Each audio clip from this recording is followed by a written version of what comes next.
funcionarios del Estado, como es el presidente de la República, los congresistas, los vocales de la Corte Suprema, los fiscales supremos, el Contralor General de la República, los miembros de la Junta Nacional de Justicia, el Defensor del Pueblo, quienes tienen la prerrogativa que antes de ser procesados por haber cometido delitos en el ejercicio de sus funciones, sea el Congreso el que levante o no ese antejuicio político. En el caso del juicio político, estos mismos funcionarios, estos mismos altos funcionarios que he mencionado, se les puede iniciar un proceso de juicio político cuando cometen una infracción a la Constitución política. En el caso de la inmunidad parlamentaria, que está dirigido a los congresistas de la República, está dirigido a los miembros del Tribunal Constitucional y también está dirigido al Defensor del Pueblo, es cuando estos altos funcionarios cometen delitos comunes. Entonces, en la Constitución anterior era el Congreso, a solicitud de la Corte Suprema, el que levantaba la inmunidad parlamentaria o la inmunidad. En la actualidad, con la última reforma que este Congreso ha realizado, es la Corte Suprema la encargada de levantar esa inmunidad y autorizar su procesamiento. En el caso de otro tipo de privilegios como la inmunidad presidencial, de acuerdo al artículo 117, solamente el presidente de la República puede ser procesado por no convocar a elecciones parlamentarias, elecciones municipales o elecciones regionales, también cuando impide la reunión del Congreso o también cuando impide reunión del Jurado Nacional de Elecciones y cuando cierra el Congreso sin respetar lo estipulado en el artículo 134 de la Constitución Política del Perú. Sí, muchas gracias, doctor Hernández. Presidente Consubenia, una pregunta. Adelante. Doctor Hernández, no me queda duda de que usted tiene una importante trayectoria profesional, lo hemos revisado minuciosamente, los anteriores etapas de este proceso de elección. Y ante ello yo le pido que por favor pueda decirnos una propuesta que usted trae o quiera implementar de ser elegido como magistrado del Tribunal Constitucional para mejorar la función y el prestigio del Tribunal Constitucional. Muy amable, señor congresista.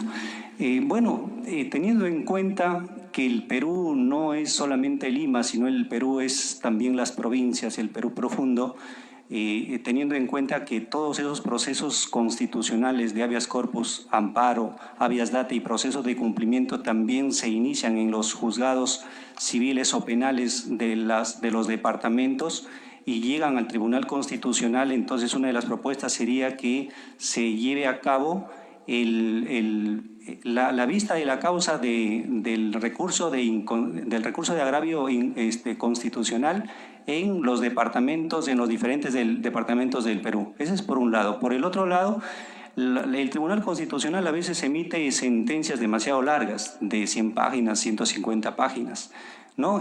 Tratar de reducir esas páginas y aplicando el principio establecido en el artículo 200, último párrafo de la Constitución, que habla del principio de razonabilidad, y uno de esos criterios de ese principio es que las sentencias que emitan los órganos jurisdiccionales es que sean claras y que se emita en un lenguaje más sencillo para que los miembros de la comunidad puedan entenderlo también, ¿no? Otra de las propuestas es tratar de establecer, podríamos decir, criterios normativos en algunas sentencias que ha emitido en el Tribunal Constitucional y que en la actualidad siguen originando controversias. Entonces, de tal manera que quede claro, antes de que sucedan determinados hechos políticos, hechos jurídicos, se pueda establecer cuál va a ser ya la decisión del tribunal, invocando la seguridad jurídica y la predicción de las resoluciones, en este caso constitucionales. Muchas gracias, doctor. Muchas gracias, presidente. Sería todo de mi parte. Gracias, congresista Jim Mamani. Gracias, doctor Hernández. Es el turno del congresista Jorge Luis Pérez Flores, quien hace uso de la palabra y emite sus consultas, sus preguntas. Adelante, congresista. Muchas gracias, presidente. Por su intermedio, un saludo al doctor Freddy Hernández Rengifo. Doctor Freddy Hernández Regifo, respecto a la estructura constitucional en el capítulo educativo, artículo 13, 14, 15, 16, 17, 18 y 19, ¿qué modificaciones o qué es lo que debería existir para asegurar calidad, oportunidad, desarrollo a los jóvenes del país mediante el fortalecimiento de la educación pública en el Perú?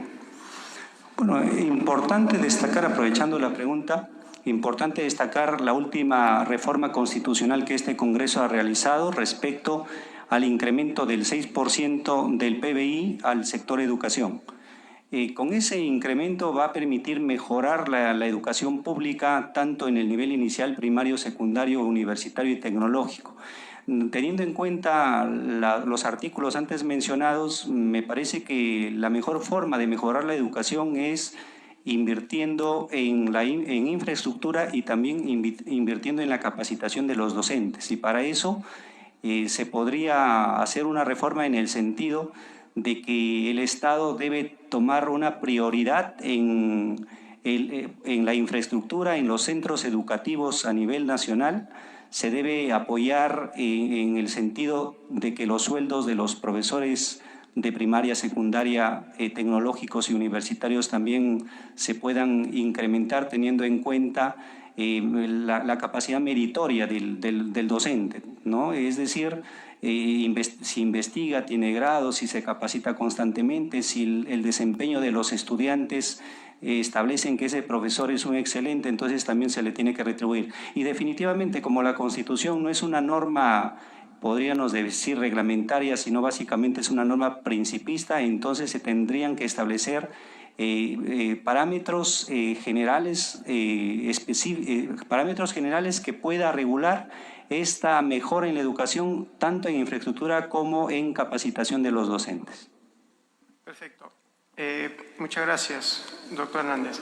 Respecto al trabajo de la SUNEDU, es preponderante y creo que todos estamos de acuerdo con respecto al tema de la calidad educativa. Sin embargo, hemos visto una actitud de parte de este órgano que de pronto debería haber de repente algún tipo de modificaciones. ¿Considera usted alguna acción específica que debería de trabajarse a nivel de SUNEDU para poder lograr la calidad educativa y no en desmedro de poder dejar a los estudiantes ahora sin universidad? Bueno, el rol de la SUNEDU para poder controlar la calidad mínima en la educación universitaria es un rol que preocupa al Estado y a la sociedad. Y en ese sentido, esa función de la SUNEDU que ha tratado de cumplir para poder evaluar las condiciones mínimas de calidad en la universidad ha sido, podríamos decir, ciertamente positiva, pero sin embargo tiene bastantes cosas que necesitan mejorarse, ¿no? Por ejemplo, cuando la SUNEDU hace una calificación tanto de documentos como la inspección física en las universidades para determinar si cumple o no las condiciones mínimas de calidad, la SUNEDU se va a hacer la inspección, revisa los documentos y no menciona nada si está bien o está mal. Y cuando toma la decisión, tanto cuando se emite el informe final sobre si licencia o no a la universidad, la universidad, que es la que al final va a ser afectada, no sabe cuál es el informe. Y cuando en el Consejo Directivo se toman esas decisiones, tampoco está presente la universidad para poder defenderse de todas esas decisiones que para los SUNEDU no cumplen las condiciones de calidad. Entonces, eso vulnera desde el punto de vista administrativo el debido proceso. ¿Por qué? Porque no puede ser que una universidad que está en un proceso de licenciamiento no sepa lo bueno o lo malo de la calificación que ha tomado esta institución. Entonces yo creo que ahí se debe mejorar. Se debe mejorar en varios sentidos, ¿no? En el Consejo Directivo de la SUNEDU debe haber un representante de las universidades para que pueda, de todas maneras, podríamos decir, emitir un juicio de valor. Y deben permitir a las universidades en cada etapa de la evaluación que estén presentes para que se puedan hacer sus descargos y se pueda tomar una mejor decisión en ese sentido. Perfecto. Muchas gracias, doctor Hernández. Muchas gracias. Eso es toda mi participación. Muchas gracias, doctor Jorge Luis Pérez Flores. Muchas gracias, doctor Hernández. Corresponde ahora a la congresista María Cristina Retamoso Lezama a hacer uso de la palabra y responder sus preguntas. Gracias, presidente. Muy buenas tardes a todos y por su intermedio saludar al doctor Freddy Whitman Hernández Rengifo. Felicitarlo a la vez por llegar a esta etapa del concurso público. Quisiera formularle la siguiente pregunta. El Congreso aprobó en el año 2018 la ley que regula el gasto en publicidad estatal. El Tribunal Constitucional declaró inconstitucional esta ley. Al respecto, me gustaría consultarle qué dijo sobre el derecho a recibir financiamiento estatal, qué dijo sobre el derecho a contratar. Por favor. Sí, básicamente en esa sentencia el Tribunal Constitucional manifestó que digamos que esa sentencia se origina a raíz del gasto público que se hacía en publicidad estatal, ¿no? Y eso originaba un gasto significativo y que también originaba en cierta manera para los críticos una orientación a los medios de comunicación para que puedan de una u otra manera auspiciar las decisiones que toma el gobierno de turno. Entonces, por eso es que al final el Congreso tomó una decisión de que no se gaste en publicidad estatal. Entonces el Tribunal Constitucional dijo básicamente que el Estado, dentro de sus instituciones, tiene el deber en su rol social que realiza de comunicar todas sus decisiones a los ciudadanos, y para eso necesita los medios de comunicación. Y si necesita los medios de comunicación, necesita originar gastos para que se puedan financiar esa publicidad que realiza el Estado a través de estos medios de comunicación, y impedir que no se realice este tipo de gastos también se estaría afectando el derecho a la libertad de información que tienen los ciudadanos, de saber qué es lo que está haciendo el Estado o qué actividades se está promoviendo en su oportunidad. Muchas gracias. Para continuar, por favor, presidente. Adelante.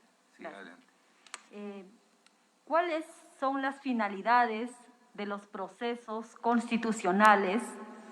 Por favor, mencione usted los procesos que conoce el Tribunal Constitucional en única o última instancia.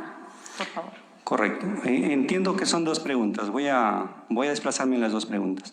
La primera es, de acuerdo al título preliminar del Código Procesal Constitucional, existen dos finalidades de los procesos constitucionales. La primera es la defensa de los derechos constitucionales, que procede a través del habeas corpus, el amparo, el habeas data y el proceso de cumplimiento. Y la otra finalidad es la defensa de la Constitución, que procede a través de los procesos de inconstitucionalidad y el proceso competencial. Entonces, la segunda pregunta se refiere básicamente a los procesos normativos, que es el proceso de inconstitucionalidad y el proceso competencial. Muchas gracias por su respuesta. Una pregunta final, por favor, presidente. Adelante. Gracias. En su concepto, ¿es la empresa pública siempre ineficiente y fuente de corrupción? Además, mencione usted algunas empresas públicas existentes.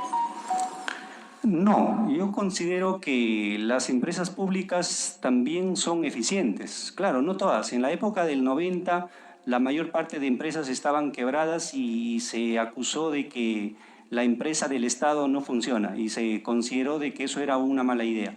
Pero considero de que sí, la empresa pública también puede ser eficiente. Por ejemplo, Petroperú fue una empresa que toda la vida ha dado, podríamos decir, utilidades al Estado, ¿no? Y no tenía ningún problema.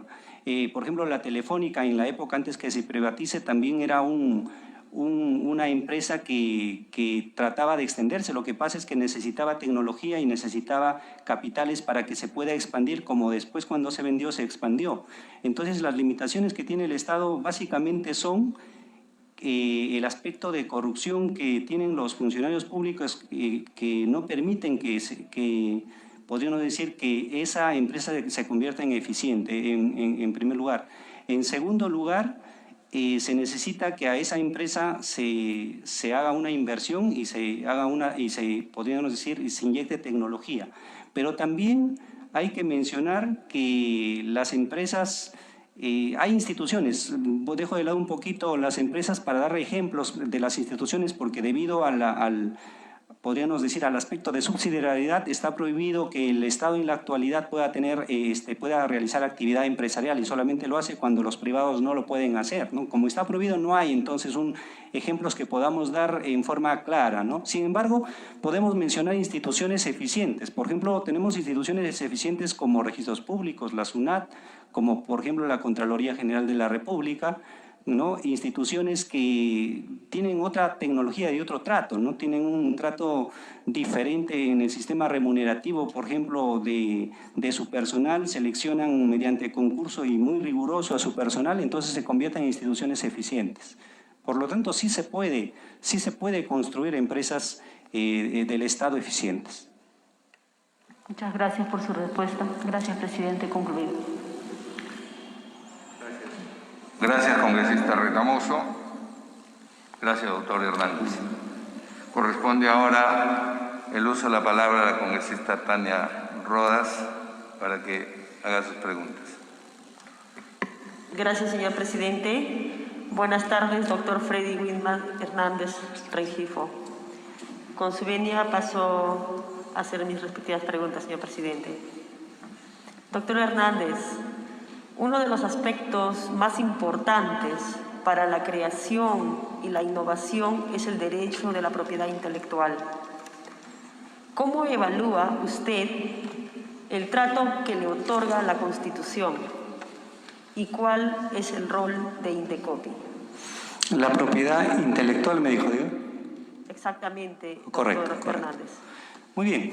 En estos últimos tiempos la propiedad intelectual podríamos decir, está mejor garantizada que antes, ¿no? Porque podríamos decir, en lo que es invenciones, en lo que es inventos, en lo que es construcciones de obras artísticas, jurídicas, literarias, existen mecanismos de evitar, por ejemplo, en las obras intelectuales, mecanismos de evitar el plagio, ¿no? De tal manera que uno de esos mecanismos es el Turnitin, y se puede detectar en tiempo real si ese trabajo intelectual es original o no. En el caso de las invenciones y cualquier tipo de creaciones o invenciones, se puede, el creador de esa invención lo inscribe su derecho en Indecopi, y a partir de ahí está protegido, de tal manera que cualquier otro ciudadano que quiera hacerse pasar como el autor de esa invención, entonces es castigado severamente, ¿no? Y eso lo protege la Constitución Política del Perú en el capítulo del derecho a la propiedad. Sí, adelante, adelante. Doctor Hernández, como usted sabe, en nuestro país se ha debatido mucho la figura constitucional de la incapacidad moral permanente como causal de vacancia presidencial. Sin adelantar opinión, ¿podría usted desarrollar los aspectos doctrinarios e históricos? Claro. En primer lugar, cuando hablamos de la incapacidad, nos remontamos a las constituciones anteriores que hemos tenido. La Constitución de 1928 no lo regulaba en forma expresa, pero sí mencionaba este tipo de incapacidad. Básicamente, las constituciones han regulado la incapacidad de la siguiente forma. Primero lo consideraban la incapacidad como un conflicto entre los poderes del Estado, entre el Poder Ejecutivo y el Poder Legislativo, y el Poder Legislativo consideraba de que ese gobernante no tenía capacidad para poder seguir ejerciendo la presidencia, y invocaba la incapacidad en términos generales. Después, más adelante, se invoca la incapacidad moral. Se invoca la incapacidad moral como una incapacidad que esa persona no tiene cualidades para gobernar. En la época del 90, esa incapacidad moral ya se da bajo otros supuestos, en este caso por considerar que el presidente de ese entonces, Alberto Fujimori, estaba acusado de actos de corrupción y por haberse ido del país y no haber regresado, entonces se le vacó por incapacidad moral. En el caso de De Vizcarra también el Congreso lo vacó por incapacidad moral, teniendo en cuenta que había intervenido en un proceso que estaba investigado, que había una investigación de promedio dentro de sus funcionarios. Entonces, el Congreso consideró de que esa actitud era una actitud que no, podríamos decir, que afectaba el concepto de que el presidente de la República personifica la razón y debe ser a la nación y debe ser una persona intachable. En el caso de la actual Constitución, la incapacidad se establece, la incapacidad moral o física. La física es fácil de comprobar, ¿no? Con un certificado de una junta médica se podría establecer, por ejemplo, una persona que está en coma, está en una situación vegetal, que no puede gobernar en esa situación. Pero en el caso de la incapacidad moral en la actualidad es una norma abierta que está sujeto a distintas interpretaciones, y justamente el Tribunal Constitucional tuvo la oportunidad de poder establecer por lo menos parámetros o criterios de ese tipo de incapacidad y no lo hizo, ¿no? Y en el caso del Congreso tengo entendido que incluso hay un proyecto de ley que todavía está en discusión, que justamente quieren desarrollar determinados supuestos de incapacidad moral, y que me parece eso podría originar, podríamos decir, eso podría originar una seguridad y una predictibilidad, ¿no? Si bien es cierto, no se podría regular los supuestos que más adelante se pueden originar, porque a veces la realidad avanza y el derecho todavía está podríamos decir, está en desarrollo. Gracias, señor presidente. Muchas gracias, doctor Hernández Rengifo. He concluido mis preguntas, señor presidente. Muchas gracias, doctora Rodas. Muchas gracias, doctor Hernández. Me corresponde ahora hacerle un par de preguntas. Doctor, ¿pueden las convicciones más íntimas del juez constitucional construir una causal de apartamiento o de recusación, o de desconocimiento de preceptos constitucionales? Bueno, en el aspecto constitucional, el juez constitucional no se puede apartar de los procesos constitucionales. Se tiene que, es obligación del juez conocer esos procesos y pronunciarse sobre el fondo. En ese sentido, entonces, básicamente lo que se garantiza en un Estado democrático de derecho es que cuando se pronuncie ese juez constitucional, sus argumentos sean fuertes a efectos de poder garantizar su decisión, ¿no? En el derecho constitucional y en la jurisdicción constitucional, los argumentos son los que defienden la posición del juez constitucional. Gracias. Tengo otra pequeña pregunta. ¿Cree que las decisiones políticas deben ser justiciables? Hay decisiones políticas que no deben ser justiciables y hay otras decisiones que sí deben ser justiciables, teniendo en cuenta que se debe respetar el contenido constitucionalmente establecido en la Constitución de los órganos políticos, ¿no? De tal manera que el órgano jurisdiccional o el órgano constitucional no pueda interferir en esas decisiones. Solamente se permite, y en eso sí la doctrina y la jurisprudencia ha ido avanzando, porque al inicio las decisiones políticas se separaban de las decisiones jurisdiccionales y poco a poco algunos supuestos han ido incorporándose, de tal manera que en la actualidad uno de los límites al control político es el respeto al debido proceso, pero también hay que tener en cuenta que se debe garantizar el ejercicio pleno de esas atribuciones establecidas en la Constitución a los poderes del Estado o a las cuotas de poder que le permiten funcionar y que le permiten armonizar dentro de un Estado democrático. Muchas gracias, doctor. He concluido yo con mis preguntas. Corresponde ahora al congresista José Vega Antonio hacer uso de la palabra y emitir sus preguntas correspondientes. Sí, gracias, presidente. Sí, buenas tardes, doctor Freddy Hernández Rengifo. ¿Podría decirnos qué lo ha motivado o lo ha inspirado tener el deseo de participar en este concurso en la medida que se va a elegir a una institución tutelar importante que justamente defiende los derechos fundamentales y la constitución de las leyes? pero también tener en cuenta que los miembros integrantes que hoy están, aparte de tener mandato vencido, han sacado resoluciones muy controversiales, como el tema de Telefónica y otros. Entonces quisiéramos saber también su opinión al respecto. Sí, en Estados Unidos y en el sistema anglosajón, la máxima aspiración de un abogado es llegar a ser juez. En el caso del sistema eurocontinental en el cual nosotros nos encontramos, la máxima aspiración de un abogado especialista en Derecho Constitucional y un profesor universitario como soy yo, la máxima aspiración de un miembro de nosotros es llegar a ser miembro del Tribunal Constitucional.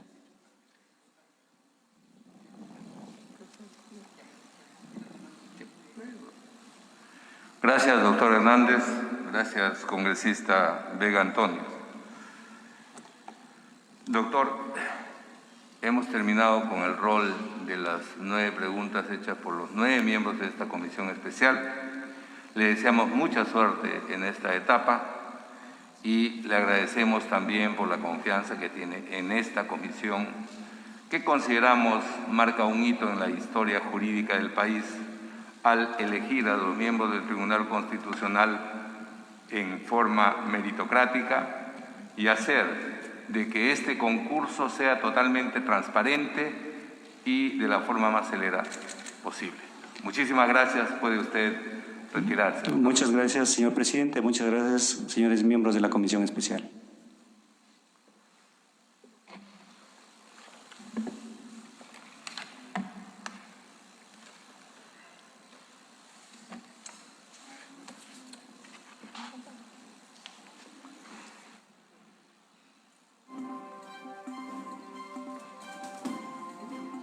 Con 32 de la tarde ha culminado entonces la presentación de el abogado Freddy Hernández Rengifo ante la Comisión Especial de Selección de Candidatos Aptos para la elección de magistrados del Tribunal Constitucional.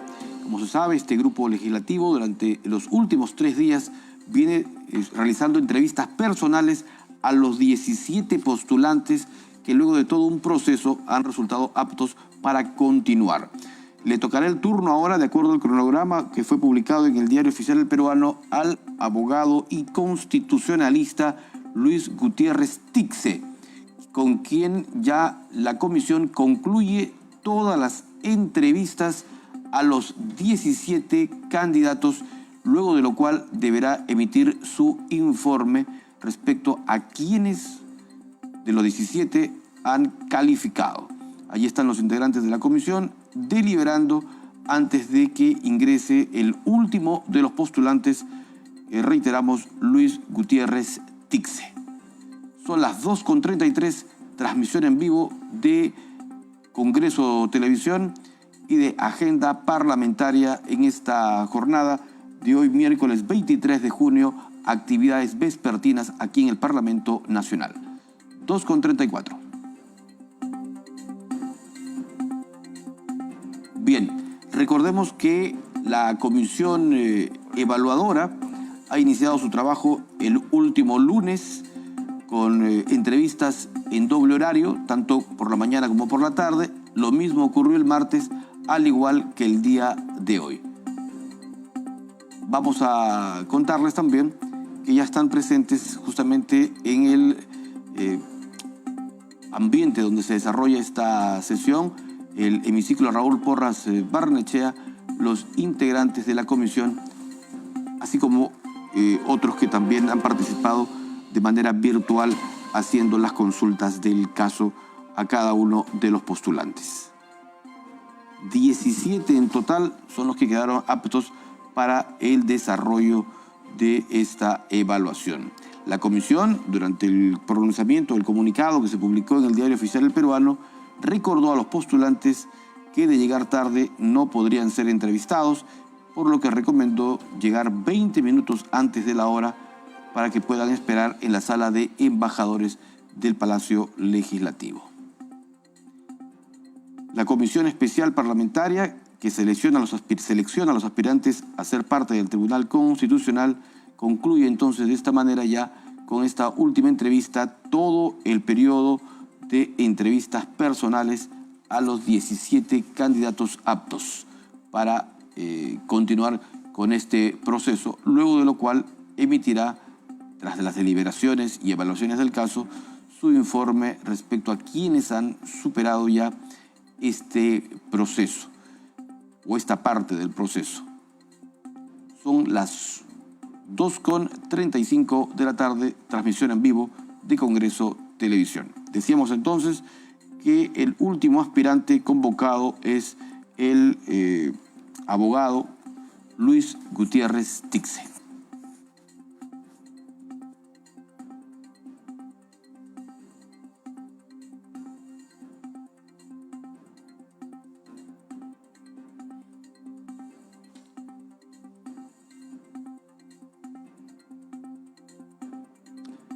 Con 36, hacemos un alto, vamos a una pausa y volvemos con la transmisión, como lo estamos haciendo durante estos 3 días, de la sesión extraordinaria virtual de la Comisión de Selección de Candidatos Aptos para la elección de magistrados del Tribunal Constitucional.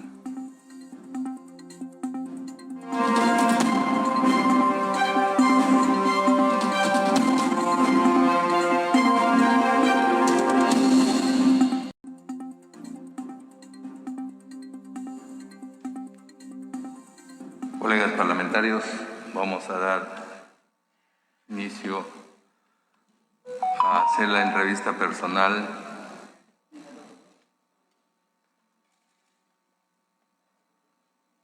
al doctor Luis Gustavo Gutiérrez Tixe, citado para esta hora. Doctor Luis Gustavo Gutiérrez Tixe, tenga usted muy buenas tardes.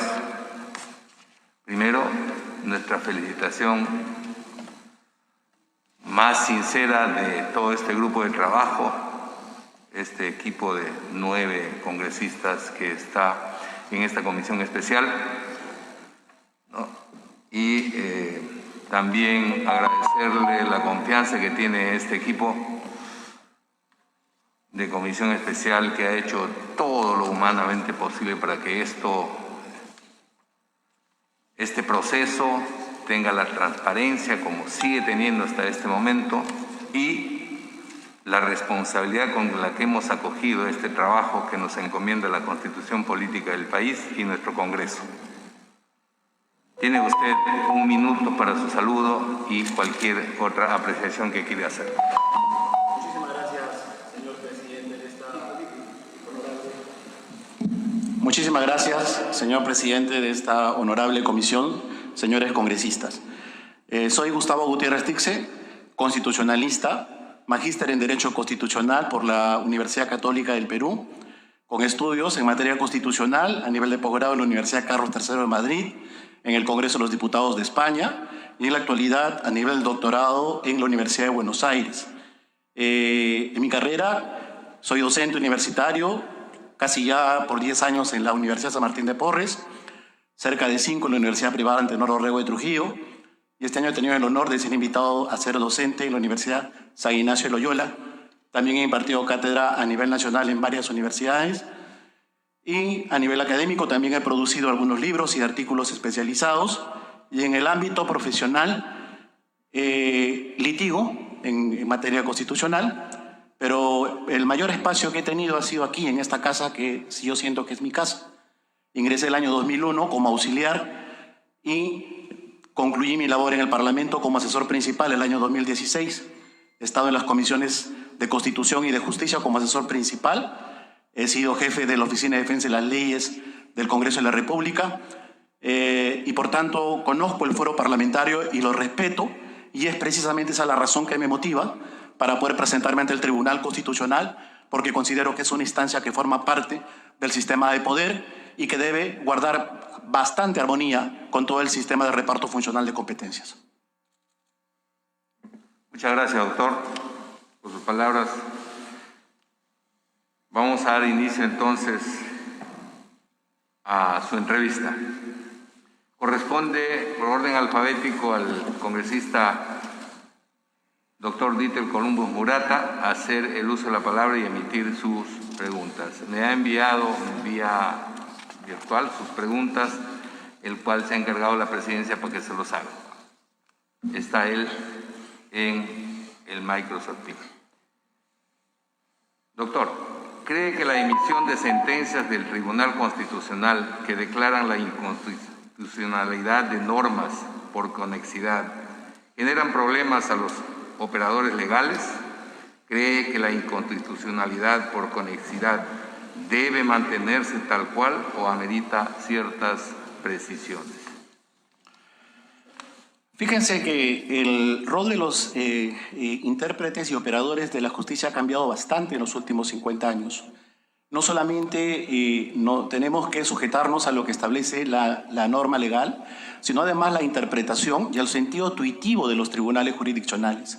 En ese sentido, cuando un tribunal constitucional advierte que hay una norma que paralelamente genera un acto de inconstitucionalidad y es manifiesta, objetiva, no puede dejar abierta una norma inconstitucional tácita y por lo tanto tiene que extender su fuero de competencia a efectos de poder imponer una pacificación en el ordenamiento jurídico.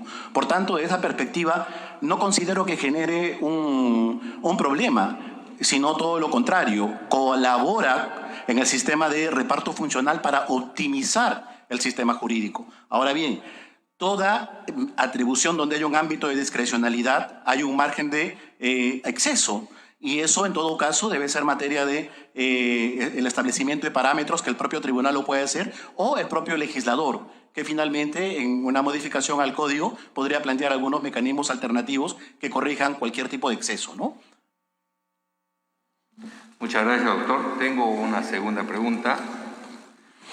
Dice, cuando en el derecho laboral público existen dos interpretaciones sobre una misma norma laboral con incidencia económica, ¿prevalece el principio indubio pro operatorio descrito en la Constitución o el de equilibrio presupuestal? Esa es una pregunta sumamente importante.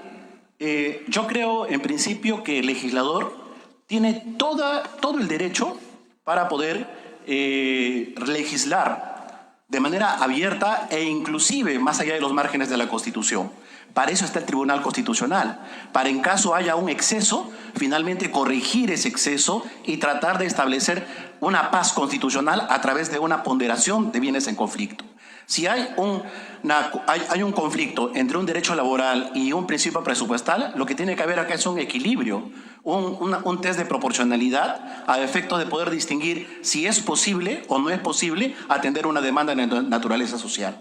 Por ejemplo, a mí me ha sorprendido mucho que el Tribunal Constitucional, en el caso de la inconstitucionalidad de la Ley 19.990, que permitía que algunos pensionistas aspirantes, porque no habían llegado a cumplir con los requisitos establecidos por la ley, el Tribunal simplemente haya declarado inconstitucional esa ley, cuando lo que debió de hacer es hacer una interpretación a través de una sentencia interpretativa, valga la cacofonía, con el propósito de poder dosificar dicha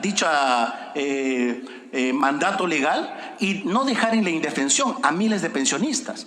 Podría haber dado una ley interpretativa para poder equilibrar el principio presupuestal con el derecho, en este caso expectaticio, a la pensión. Igual ocurre con el derecho al trabajo.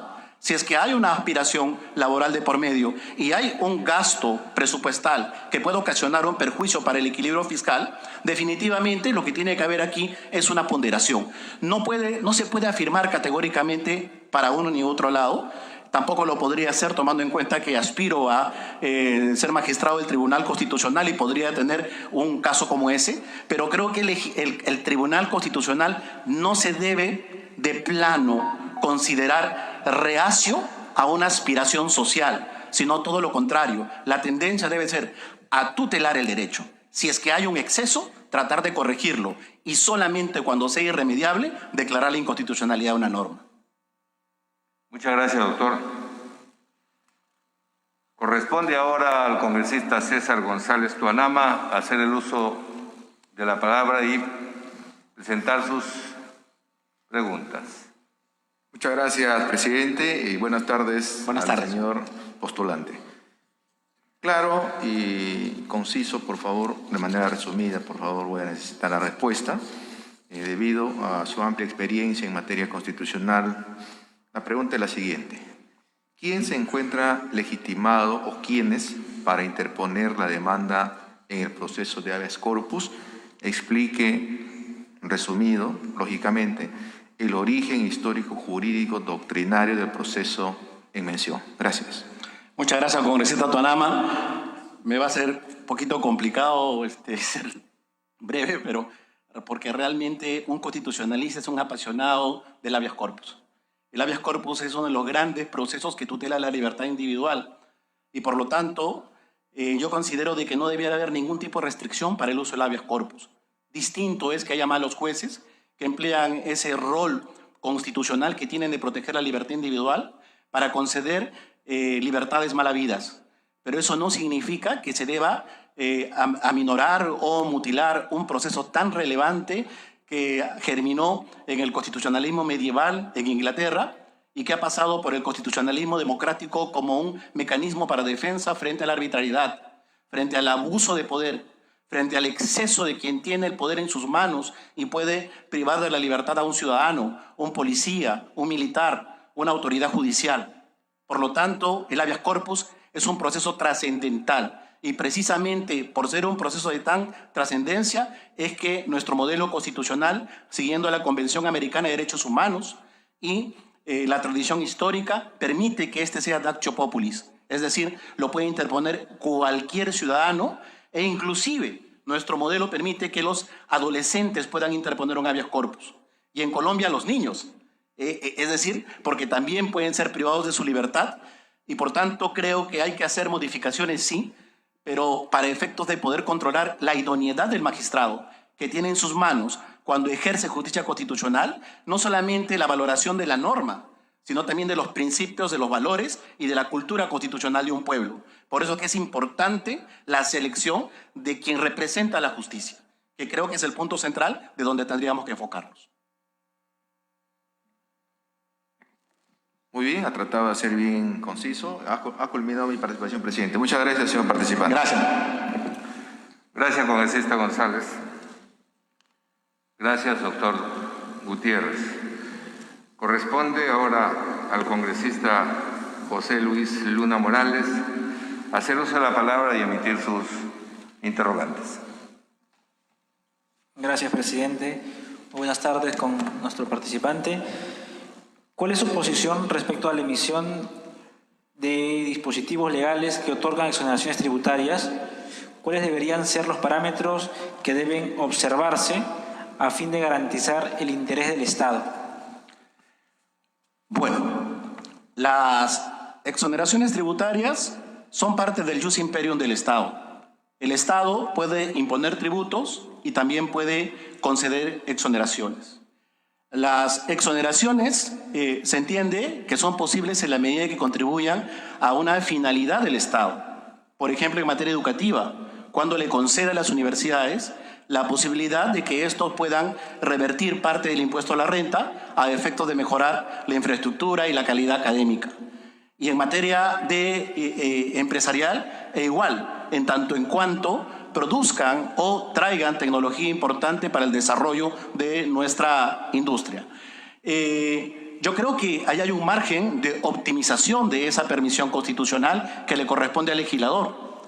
El legislador y a instancias del gobierno puede plantear algunos márgenes de razonabilidad y por tanto no se puede considerar de que las exoneraciones son malas per se, sino, repito, cuando hay, como diría, escuché en la mañana, alguno de los honorables integrantes de esta comisión hablaba de la institución del abuso del derecho, que está contemplado en el artículo 104 de la Constitución. Cuando se obtiene mal habilmente una exoneración tributaria, cuando se obtiene un contrato ley mal habido, no tiene por qué ser cumplido si es que hay de por medio un fraude o un abuso a la ley.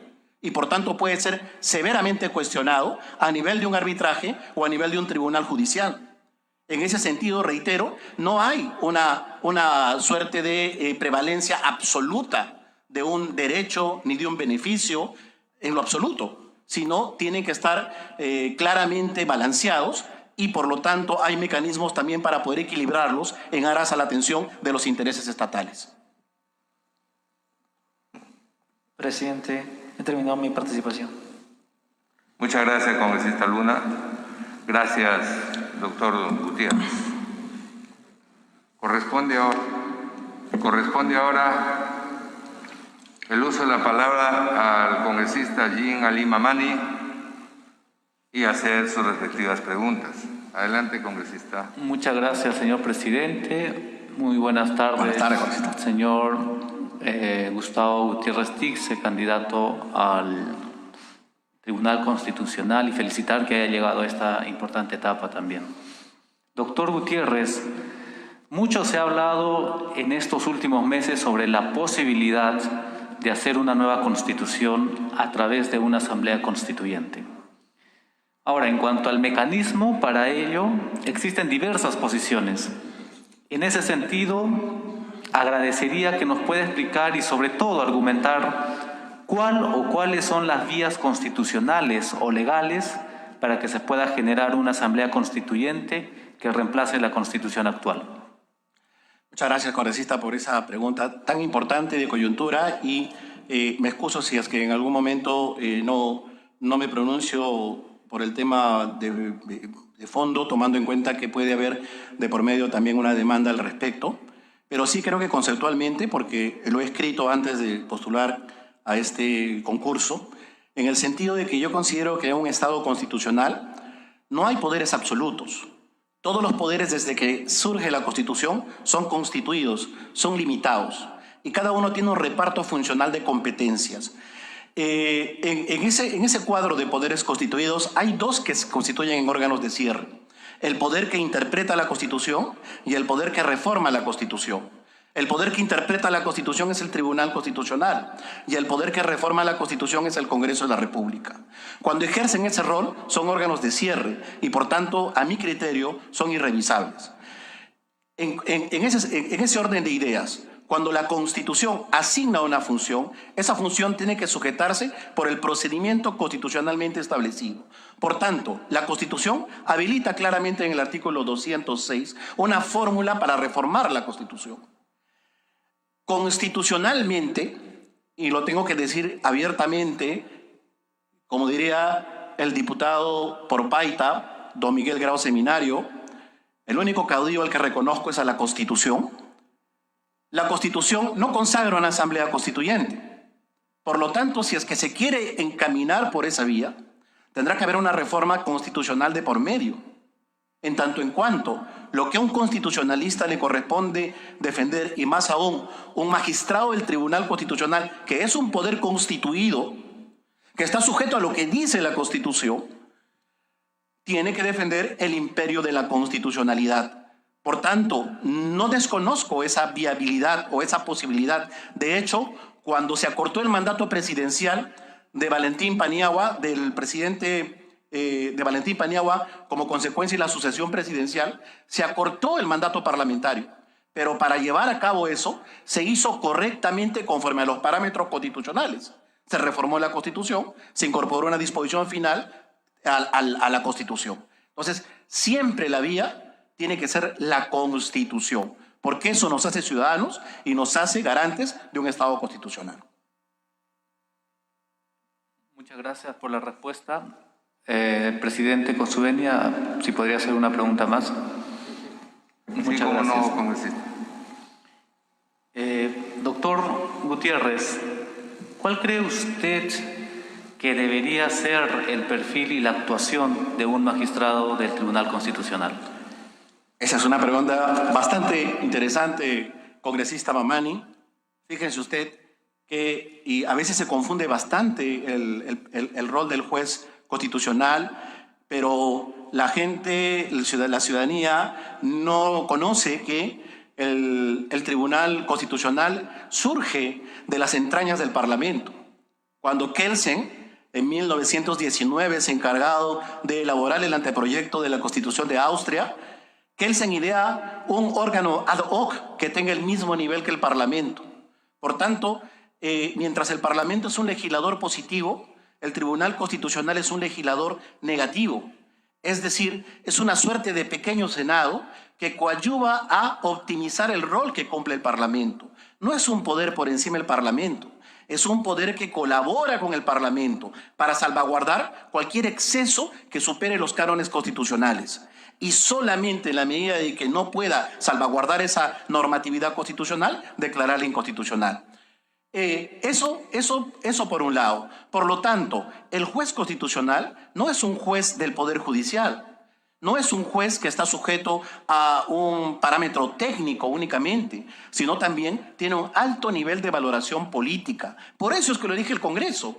En razón, primero, de la legitimidad que necesita el juez para poder resolver controversias en las cuales se va a oponer al Parlamento, Poder Popular, al gobierno que ha sido elegido por la mayoría ciudadanas, y por lo tanto tiene que tener la legitimidad del caso para poder expresarse a través de sus sentencias. Por eso es que el juez constitucional tiene que también tener un bagaje ciudadano, un bagaje de estadista, ¿no? Como en el caso, por ejemplo, de John Marshall, el famoso Marshall que dictó la sentencia Marbury versus Madison y que fue un líder del Partido Demócrata y que llegó a ser ministro secretario de Estado. O como Francisco Tomás y Valiente en España, ¿no? O aquí en el Perú, como Javier Álvaro Landini, por ejemplo, un líder político que llegó al Tribunal Constitucional y con sus sentencias demostró la importancia de lo que significa conocer la problemática social no solamente desde la teoría, sino desde la praxis política que muchas veces el teórico puro desconoce. En la época de Javier Álvaro Landini no se empleaban lo que hoy en día emplea el Tribunal Constitucional para poder desatenderse de muchos procesos constitucionales. El actual Tribunal Constitucional ha creado la famosa sentencia interlocutoria denegatoria, que es un mecanismo para decir, no conozco este caso que 3 años ha estado en el Poder Judicial, no lo conozco porque carece de trascendencia, no lo voy a resolver. Y luego dice, fíjense que hemos avanzado muchísimo. Y sin embargo, cuando en la época de Álvaro Landini se entraba a conocer el fondo del asunto, de los 8.000 procesos que llegaban anualmente. Yo creo que ese es el rol que tiene que tener el magistrado del Tribunal Constitucional. Tiene que ser un estadista que permita actuar como corresponde, en función a la tutela de los intereses constitucionales. Muchas gracias, doctor, y muchas gracias, presidente. Sería todo de mi parte. Muchas gracias, colega Lin. Muchas gracias, doctor Gutiérrez. Corresponde al congresista Jorge Luis Pérez Flores hacer uso de la palabra y emitir sus interrogantes. Perfecto. Muchas gracias, presidente. Por su intermedio, un saludo al doctor Luis Gustavo Gutiérrez Tixe. La pregunta es la siguiente. ¿Cuál es, en su opinión, sobre las garantías constitucionales y su protección en el Estado constitucional de Derecho? ¿Garantías constitucionales? Sí, es la pregunta. Bueno, garantías constitucionales es el título que emplea la Constitución. En realidad son procesos constitucionales que el Código Procesal Constitucional así los denomina. Son 7 procesos constitucionales, son 4 procesos de tutela de derechos y son 3 procesos de control normativo. Los procesos de tutela de derechos, el habeas corpus, el amparo, el habeas data y el proceso de cumplimiento. Y los procesos de control normativo son el proceso de inconstitucionalidad, el proceso competencial y el proceso de acción popular. En la doctrina se habla mucho de que el proceso de cumplimiento no es un proceso técnicamente constitucional, sino un proceso constitucionalizado porque no protege un derecho fundamental de manera directa, sino el derecho del administrado a que una ley se cumpla o un acto administrativo se ejecute. Y la acción popular, que en realidad no protege directamente la constitucionalidad, sino la legalidad de un reglamento. Pero los procesos constitucionales yo creo que son las verdaderas herramientas para la revolución constitucional, porque permiten al ciudadano poder hacer prevalecer sus derechos y permiten también poder defenderse de la arbitrariedad en el uso del poder. Yo creo que son trascendentales. Han habido procesos constitucionales de tutela de derecho altamente relevantes en esos últimos 20 años.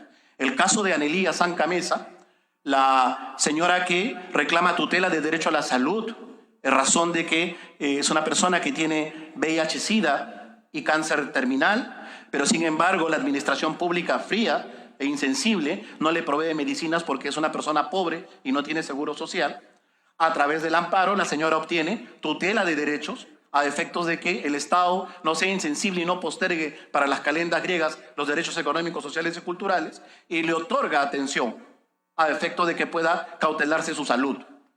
El funcionario, en una lógica decimonónica, que lamentablemente en el país se está empezando a entender poco a poco, pero hay muchos operadores que no lo leen o que no le entienden, justificaba su inacción porque la Constitución no dice que tengan derecho gratuito a todo, pero la Constitución no se puede leer literalmente. La Constitución se tiene que leer en función a la tutela de los derechos. Y en este caso, si tenemos una persona que está con SIDA, con VIH, no se le puede dejar en indefensión. Y por tanto, esto permitió que finalmente a esta persona se le otorgara tutela. Otro caso rapidísimo, el caso del señor Lucio Rosado Adaneque, médico del hospital de Chiclayo, que alegaba no atender o no poder atender los días sábados en el hospital, y el director del hospital le había exigido que todos los sábados tenga que atender al hospital cuando él era adventista. En este caso, el derecho a la objeción de conciencia, el derecho a la libertad religiosa, porque no puede ser que por más que uno ejerza una profesión, se le cercenen sus derechos y a la opinión, a la expresión, a la libertad. Por tanto, yo creo que el rol que cumplen los procesos constitucionales son altamente relevantes para la defensa de los derechos ciudadanos, que también implica el derecho a la democracia, señor congresista. Perfecto, presidente. Por su intermedio, una segunda preguntita. Adelante.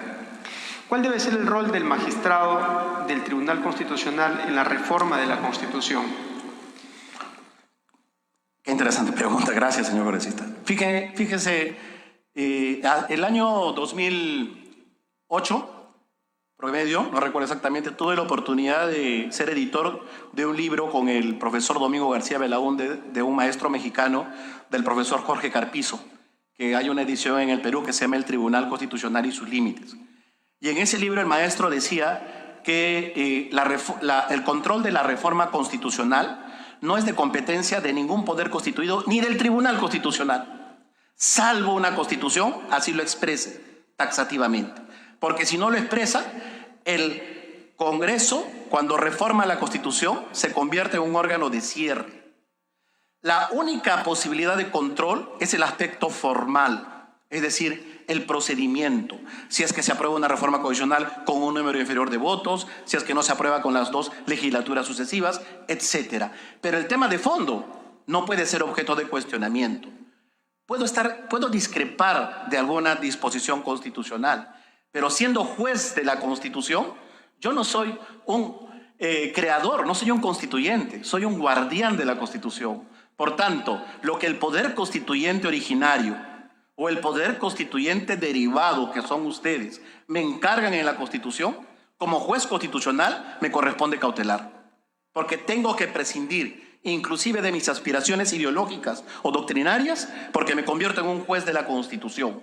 El gran hierro de muchos jueces constitucionales es que imponen su criterio ideológico al criterio constitucional. Y eso termina desnaturalizando la institución, porque la destruye. La hace una institución que al final transgrede sus límites, porque una cosa es el poder constituyente y otras son los poderes constituidos. ¿Me queda tiempo? ¿Se acabó? Estamos con 20 segundos. Ya, perfecto, rapidísimo. Sí, esto tiene que ver con la actualidad. Doctor Luis Gustavo Gutiérrez Tixe, ¿usted cree que este jurado está parcializado, está con algún tipo de ideología o sectario? ¿Se ha sentido usted con esa presión de esta comisión? Pregunta más. Con toda libertad, por favor, porque de eso se trata. De que la población sepa de que esto realmente tiene esa posibilidad de ser libertad, con toda la libertad de expresarlo. Fíjese, congresista, que yo he discrepado de la calificación curricular democráticamente, pero me someto al criterio de la comisión. Yo más bien felicito el rol que viene cumpliendo esta comisión, porque es el que le corresponde. El rol que le corresponde al Parlamento es la elección de los magistrados del Tribunal Constitucional.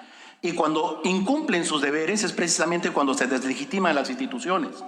Es como si nosotros dijéramos que el gobierno ya no gobierne porque le faltan 20 días. Yo creo que el Congreso está cumpliendo cabalmente su función y se está sujetando a reglas que han exigido otros gobiernos para poder llevar a cabo este proceso. Así que siempre los grupos de interés y los grupos de presión van a generar pugna por el dominio del escenario político, y es natural, y es democrático, y bienvenida la crítica. Pero yo creo que en tanto en cuanto se lleva adelante un proceso transparente y pulcro como el que ustedes están llevando a cabo, no queda más que felicitarles. Así quedemos en un estadio que ustedes finalmente sabrán distinguir. Bueno, muchas gracias. No por eso vamos a tener diferencia, por si acaso. Todos por igual. Muchas gracias, doctor.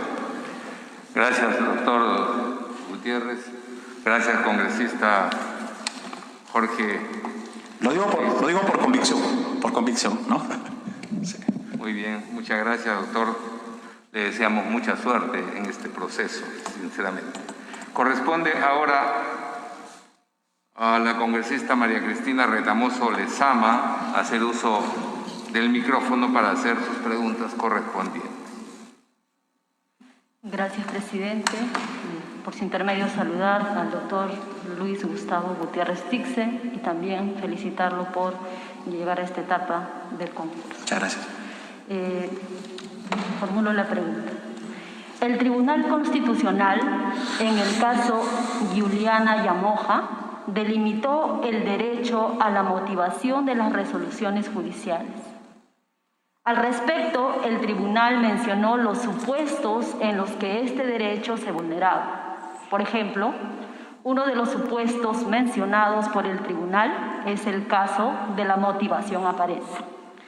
Por favor, mencione usted los supuestos desarrollados por el Tribunal Constitucional en los que se vulnera el derecho a la motivación de las resoluciones judiciales.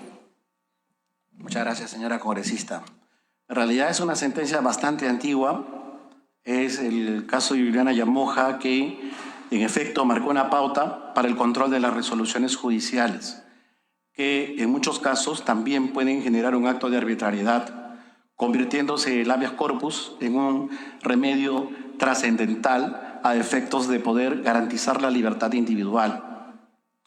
En este caso, el Tribunal Constitucional desarrolla en efecto el derecho a la debida motivación de las resoluciones judiciales, y entre ellos alegó que podían haber diferentes tipos de motivaciones que básicamente no podían superar un canon de razonabilidad, como por ejemplo cuando ésta sea aparente, como usted ha señalado, o inclusive también inexistente, ¿no? Cuando sea aparente, inexistente, o cuando sea básicamente superficial, es decir, no haya un pronunciamiento sobre el fondo del asunto, entre otras fórmulas que en realidad en este momento no recuerdo exactamente, pero sí señalar que hay diversas manifestaciones que son objeto de canon y de valoración.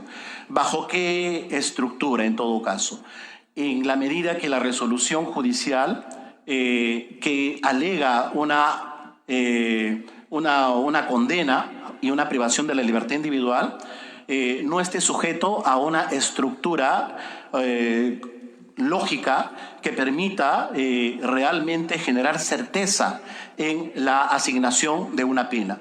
En el caso de Giuliana Yamoja se le impuso una condena de 25 años de prisión, básicamente haciendo una motivación aparente en tanto en cuanto se le cuestionaba o se le condenaba por haber ella sido la que había infligido más puñaladas a su madre.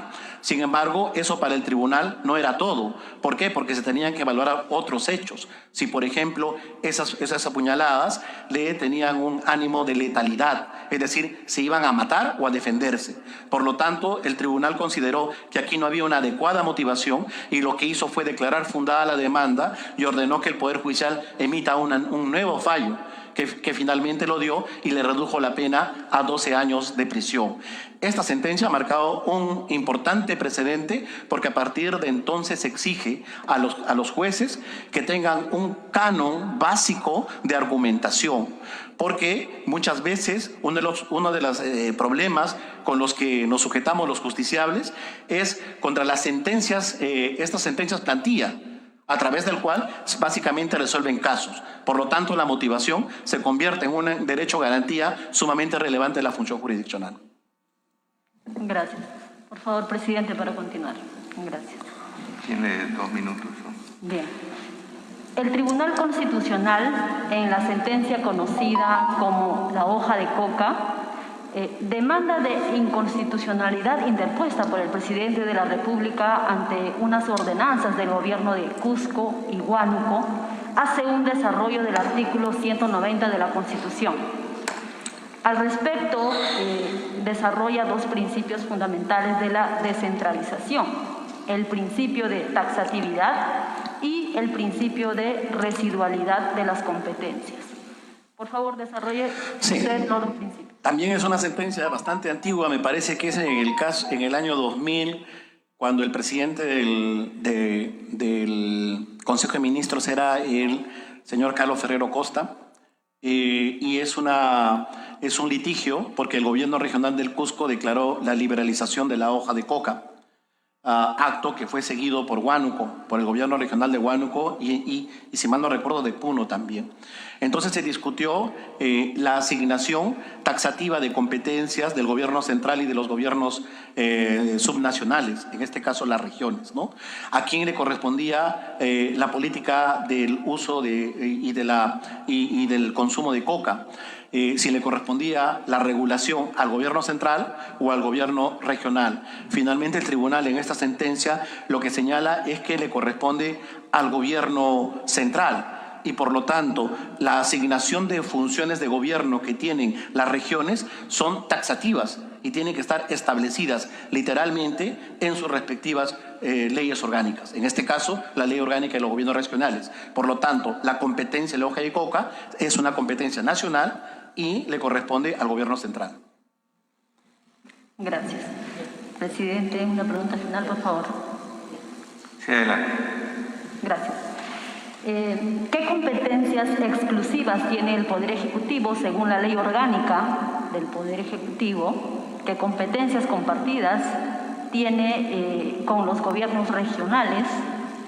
Por favor, dígame algunas o las principales que se le vienen a la mente en este momento. Gracias. Muchas gracias. Este también es un tema bastante interesante y que da lugar a que el proceso competencial sea una herramienta cuando hay una pugna entre niveles de competencia que pudieran haber de manera horizontal o de manera horizontal o de manera vertical entre los poderes públicos, ¿no? Y puede dar lugar también a ese debate sobre si a quién le corresponde la competencia para la elección de los magistrados del Tribunal Constitucional, si al gobierno central o al Parlamento.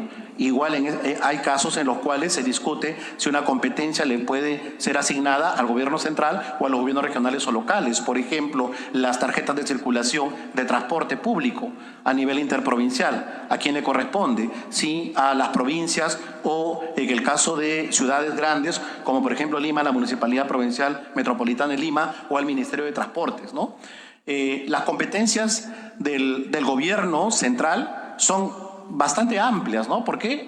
Porque somos un modelo de Estado unitario descentralizado, no somos un modelo federal y en realidad nuestro proceso de regionalización está en tránsito.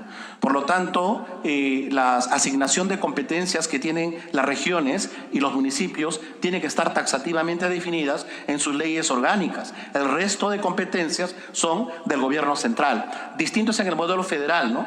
En el modelo federal, en cambio, es en la Constitución Federal donde se asignan las competencias taxativas del gobierno federal y cada estado tiene sus competencias en amplio. En el modelo unitario es distinto, ¿no? En materia de política económica, por ejemplo. En materia de política económica, el titular es el gobierno central.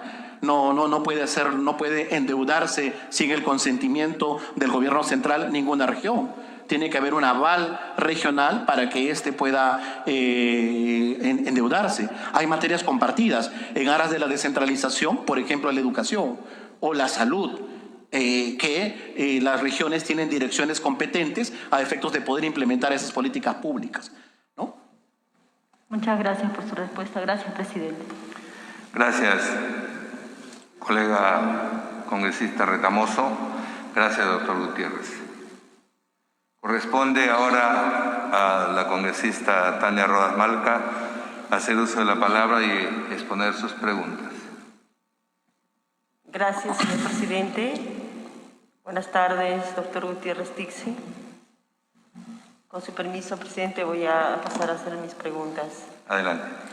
Doctor Gutiérrez Tixe, el indulto es una atribución del presidente de la República. ¿Podría usted señalar la doctrina de esta figura constitucional en el Perú y en el derecho comparado? ¿Podría poner algunos ejemplos en cada tipo de indulto y cuáles son los límites del indulto y cómo se controla? Muchas gracias, congresista Tania Rodas. El indulto es una prerrogativa presidencial, es una prerrogativa de la autoridad que se pierde en la larga data de la historia en humanidad, ¿no? Ese famoso evento en el cual Poncio Pilatos finalmente ofrece al pueblo el perdón al delincuente o a Cristo y el pueblo respalda al delincuente, es prácticamente un antecedente en esta figura que poco a poco ha ido evolucionando con el paso del tiempo, ¿no? En ese sentido se ha petrificado como una gracia del gobernante para en determinados momentos poder emplear esta figura que está basada en la compasión, en la búsqueda de pacificar un conflicto social, etc. Y así se ha desenvuelto con el paso del tiempo. Sin embargo, ya en el constitucionalismo moderno se entiende que estas gracias presidenciales o inclusive parlamentarios o cualquier tipo de gracia no puede entenderse como un privilegio, sino tienen que tener determinados márgenes de razonabilidad y de justificación. Por tanto, se entiende que en la doctrina hay el indulto político o el indulto humanitario y ambos son perfectamente válidos, pero tienen que sujetarse de cualquier forma a una debida argumentación o una debida motivación, ¿no? En el caso del indulto político, por ejemplo, sigue siendo una figura del presidente de la República, pero la tiene que dar en determinadas circunstancias, ¿no? Por ejemplo, qué sé yo, han habido casos de líderes de los Tupamaros, por ejemplo, en Uruguay, que han sido indultados a efectos de poder pacificar el país, en un momento de pacificación. Se ha intentado algo en Colombia con los miembros de la FARC. En España, después del franquismo, también hubo un periodo de compromiso para no persecución de los adversarios políticos, etc. En consecuencia, hay momentos en los cuales puede utilizarse esta herramienta, repito, que al final debe ser empleada de manera objetiva y no sujeta a ningún tipo de fraude, porque el asunto va cuando hay de por medio algún acto fraudulento o un engaño, ¿no? Y por otro lado, el indulto humanitario, que se entiende que es una suerte de perdón por el tema de la salud, ¿no? Cuando una persona tiene alguna enfermedad crónica o está en una situación de convalecencia permanente o por la edad, y por tanto también se establece este mecanismo como una facultad constitucional. Debe quedar claro en el tema del indulto que esta figura no corta un proceso, porque para que se aplique el indulto se requiere un condenado. Es decir, se requiere un sentenciado. Y el indulto no elimina la condena. El indulto no dice que el sentenciado ha dejado de serlo o el condenado ya ha dejado de serlo. No, lo que hace es interrumpe la condena en prisión para poder retornarlo a un estado de libertad como consecuencia de la aspiración ciudadana, o bien por un tema político o bien por un tema de salud. Presidente, continúo. Sí, sí es posible. Tiene usted 2 minutos. Doctor Gutiérrez Tixe, en días recientes se ha aprobado el nuevo Código de Procedimientos Constitucionales. ¿Puede usted valorar las ventajas o desventajas de los cambios introducidos? Señale algunos ejemplos, por favor. No le entendí la primera parte, congresista. En días recientes se ha aprobado el nuevo Código de Procedimientos Constitucionales. Sí. ¿No? Entonces, lo que yo le preguntaba es que si puede valorar las ventajas o desventajas de los cambios introducidos y que señale algunos ejemplos, por favor. Yo creo que este nuevo Código Procesal Constitucional en realidad va en la misma tendencia de la afirmación de un modelo de Estado constitucional en el Perú. Uno de los grandes problemas de los procesos constitucionales, como de todo el sistema judicial, es la dilación de los procesos. Es inadmisible que un amparo demore 3 años. Es inconcebible que un habeas corpus demore 1 año o 2 años. Que un proceso judicial, un proceso penal tenga 10 años o una investigación 5. En realidad, lo que se ha buscado con esta modificación al Código Procesal Constitucional es tratar de quitar, restar todos los trámites que al final sean innecesarios y básicamente sean solo ritualistas para poder hacer que los procesos sean más rápidos.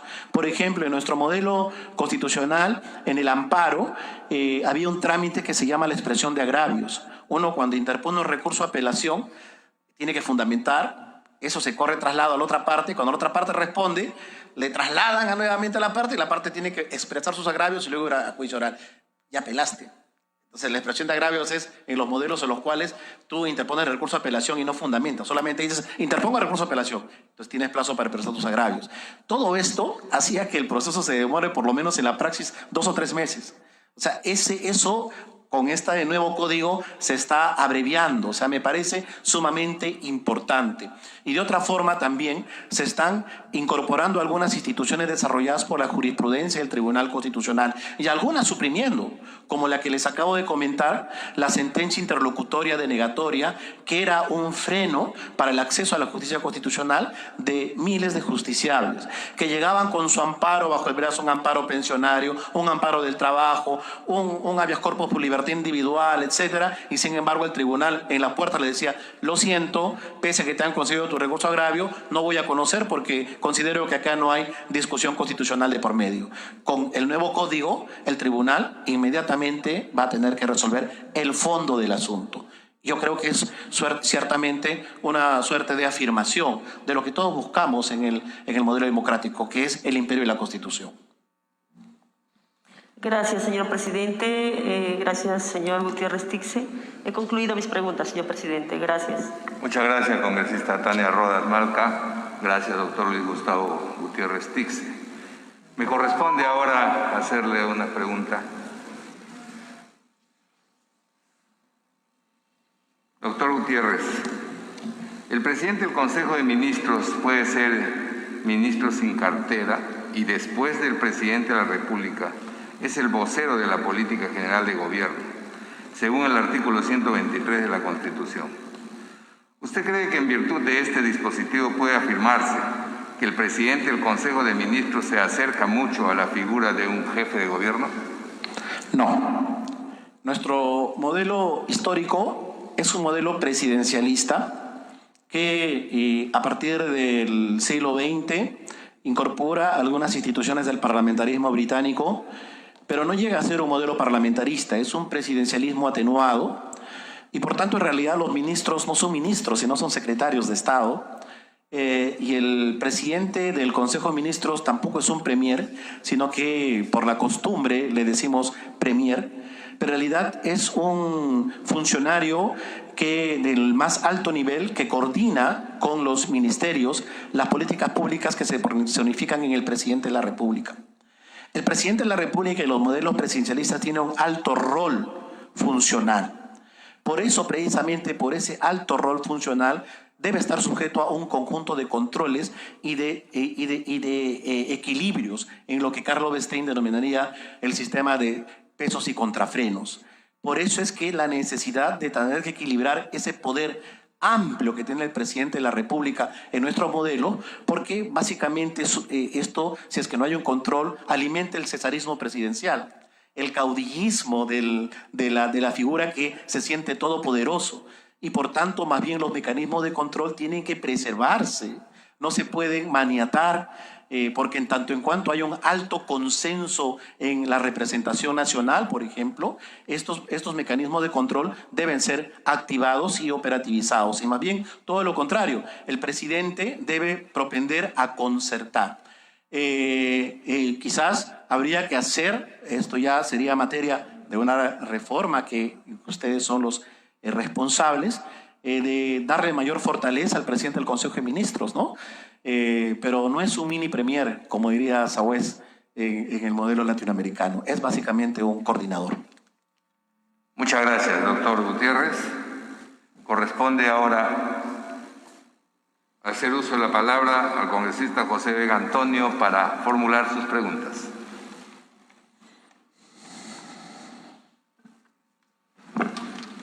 Gracias, presidente.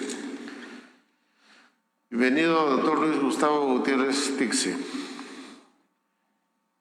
En los momentos que vive nuestro país, por lo menos 3 décadas, tenemos un grave problema que es el fenómeno de la corrupción, que está ligado a los presidentes de la República fundamentalmente.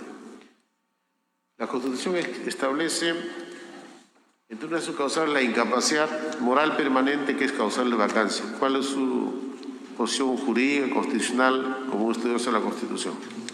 Muchas gracias, congresista Vega. En realidad, la corrupción es un mal endémico de la República. El mismo Simón Bolívar, ni bien pisó el Perú, dictó un decreto estableciendo la pena de muerte para los empleados corruptos. Y a lo largo de la historia de la República no hemos cesado en fenómenos realmente graves, como por ejemplo con la firma del contrato de Dreyfus bajo el Ministerio de Economía de Nicolás de Piero, la que luego sería ministro, paradojas de la historia, y que fue un contrato oprobioso, fue el Odebrecht del siglo XIX. Y en la guerra con Chile, que la perdimos también por los niveles de corrupción, antes por la incapacidad de nuestros compatriotas. Así que la corrupción es un mal crónico. En realidad, la figura presidencial, como les dije, por la falta de mayores mecanismos, lo que se genera es el caudillaje. Y esto ha propiciado sendos golpes de Estado a lo largo de la historia de la República. Como decía Manuel Vicente Villarán, el Perú se la ha pasado haciendo y deshaciendo constituciones, una cada 15 años, fruto de los golpes de Estado.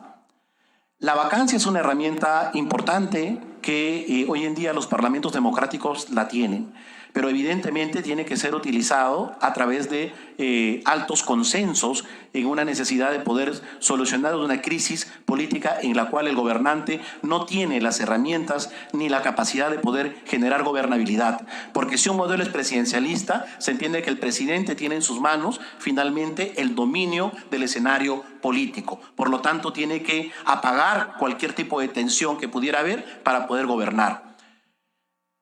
La incapacidad moral, yo sí creo que es una institución plenamente válida, en la medida que la moralidad pública también existe, y la moralidad pública no puede ser definida petrificadamente porque puede variar de tiempo en tiempo. La ética es la moral racional, ¿no? Yo valoro algo desde una perspectiva de los principios. Por lo tanto, cuando valoro la incapacidad moral, tengo que conocer y valorar el comportamiento de una autoridad. En el Ecuador, al presidente Arosemena se le bajó porque bebía mucho. Por lo tanto, el Parlamento consideró que no estaba apto para poder continuar en el cargo. Al presidente Lugo en Paraguay se le vacó porque primero, siendo sacerdote, habían denuncias de que tenía hijos fuera del matrimonio, era un sacerdote, pero luego estuvo involucrado en unos actos de usurpación de terrenos, invasión de terrenos, y finalmente fue vacado del cargo. Al presidente Trump se le quiso vacar, al presidente Clinton se le quiso vacar por el affair que tuvo con la pasante Mónica Lewinsky, básicamente por un hecho de connotación sexual, ¿no? El presidente Clinton fue más inteligente y pidió perdón al final, y eso lo salvó de la vacancia, ¿no? Algunos dicen, no, eso es un impeachment. Es que en realidad los modelos de control son disímiles, son diferentes, pero el objetivo es el mismo: salvaguardar la presencia y la imagen del presidente de la República. Por tanto, es una facultad congresal. Lo que tiene que haber es lo que recomendó el Tribunal Constitucional. El Tribunal Constitucional, en una sentencia, me parece que en la de Tineo, estableció y recomendó que para los procesos de vacancia haya un alto nivel de votación, por lo menos 87 votos. Y si alguien considera que es muy poco, que vayan a 104. Pero creo que regular, yo creo que no es propicio, porque al final es la representación la que se hace una autocomposición y finalmente valora si es que el comportamiento presidencial es adecuado o no.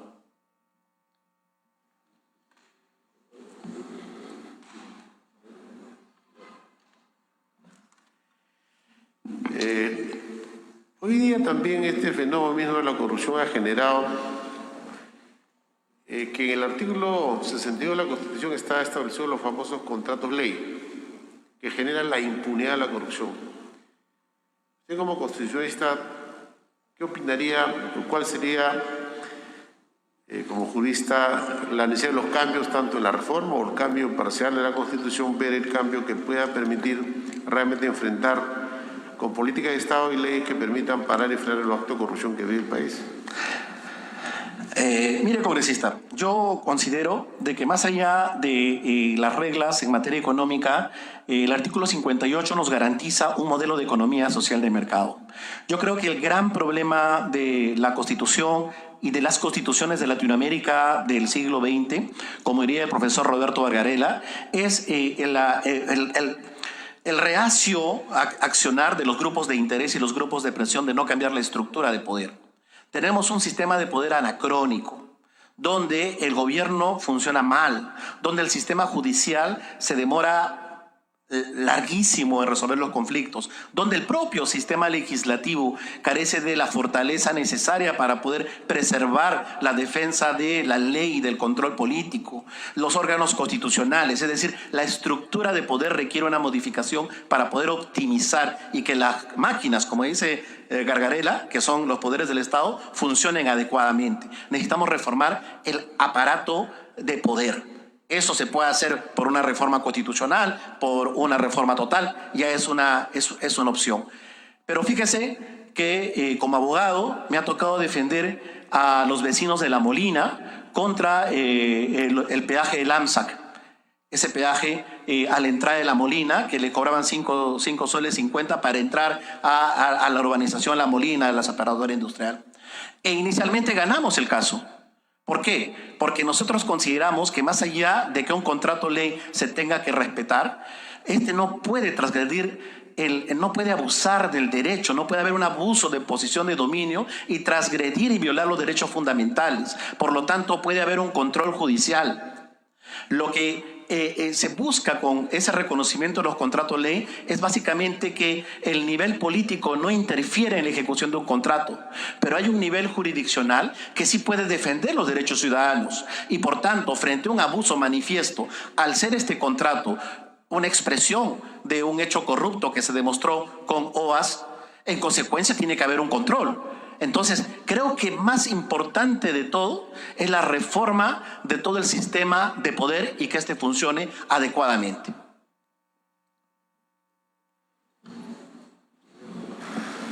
Muchas gracias, doctor Luis Gustavo Gutiérrez Tixe.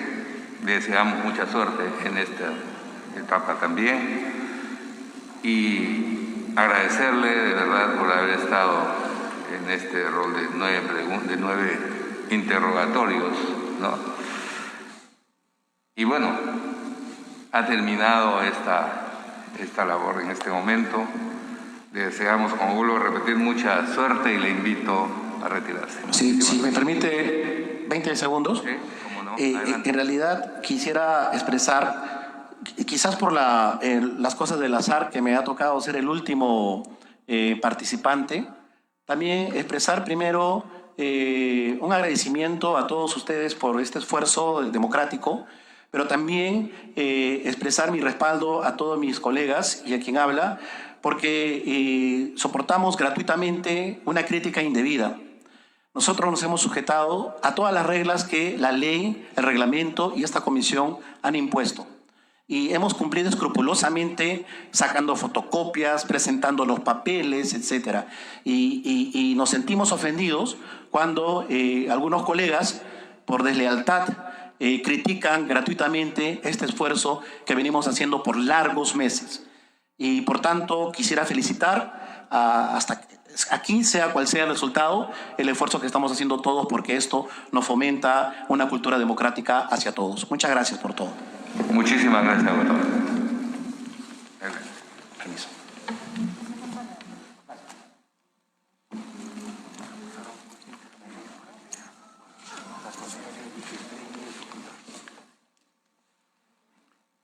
La presidencia de esta comisión especial anuncia que han finalizado las entrevistas personales y solicita a los congresistas entreguen su calificación del día de hoy para iniciar a hacer los cuadros de resumen de valoración a cada uno de los participantes y tener el mismo día de hoy los porcentajes tanto en la primera y segunda etapa de calificación.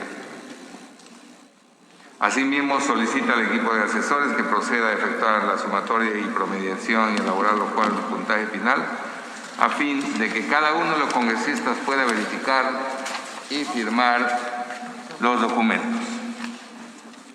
Hacemos un corto intermedio mientras se hace todas estas etapas del trabajo.